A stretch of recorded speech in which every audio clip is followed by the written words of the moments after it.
عليكم ورحمة الله وبركاته. ازيكم يا احلى مشاهديني ومتابعيني في الدنيا؟ اتمنى تكونوا بخير ان شاء الله. النهارده بقى هنعمل كيكه الاوريو التحفه، وهنسهل على بعض كل حاجه النهارده. شايفين الكيك وطراوته، شايفين بقى فصل الاوريو اللي موجود في الكيك، جميله جدا وتحفه. ويلا بقى يا حبايب قلبي على المقادير. هسمي الله كده اهوت. بسم الله الرحمن الرحيم، اللهم صل وسلم على سيدنا محمد. انا مستخدمه في البوله عدد بيضتين وعليه رشه من الفانيليا السايله. هخفق طبعا البيض وهنزل عليها بكوبايه من السكر، هخفقهم لحد ما يديني قوام كريمي كده اهوت. وبعد كده انزل عليها بكوبايه من الحليب، واخر حاجه نص كوبايه من الزيت. سهله وبسيطه.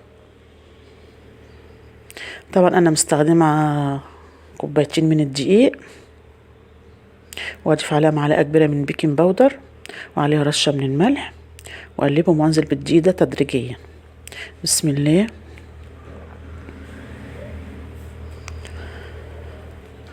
مضرب سلك طبعا يدوي كده اهوت، واضيف طبعا نفس الكميه عليها، وهقلب كده اهوت. واجيب بقى بوله واقسم الخليط دوت على مرحلتين، عشان هضيف عليهم معلقتين من الكاكاو. تمام اوي كده. هنزل بقى معلقتين من الكاكاو عليها طبعا 3 معالق من الحليب، عشان يديني نفس قوام الكيك. طبعا انا مستخدمه انجليش كيك، وبطناه بحته الزبده طبعا وحبه من الكاكاو. هنزل طبعا اضيف الابيض عليه، وبعد كده الشوكولاته، وهعمل طبقه تاني برضو عليهم كده. وعندي عود خله بتاعت شيش طاووق، هجيبها كده مرحله رايحه جايه كده اهوت، اشكال كده اهوت عشان يديني اللون الابيض والغامق. وعندي طبعا حبه كده من الاوريو، بعد ما اعمله كده اروح منزله عليه بالشيش خله كده اهوت. تمام اوي كده اهو.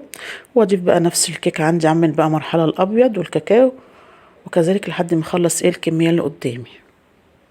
وطبعا مولعه الفرن قبليها ب10 دقايق على درجه حراره 180. ومن فضلكم بقى يا حبايب قلبي، يا ريتكم تحطوا اللايك. ما بتحطوش اللايك ليه بقى؟ الفيديو مش عاجبكم؟ اكتبوا لي برضو في التعليقات. طبعا بعد الكيك ما طلع وقعد طبعا في الفرن نص ساعه، واستنينا لما برد.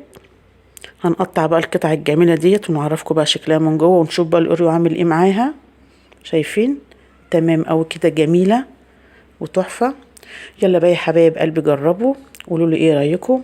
ولو عجبكم بقى الفيديو من فضلكم بقى ما تنسوش بقى في الشير واللايك والاشتراك في القناه عشان ينزلكم كل جديد. واشوفكم ان شاء الله على خير الفيديو الجاي. والسلام عليكم ورحمه الله وبركاته.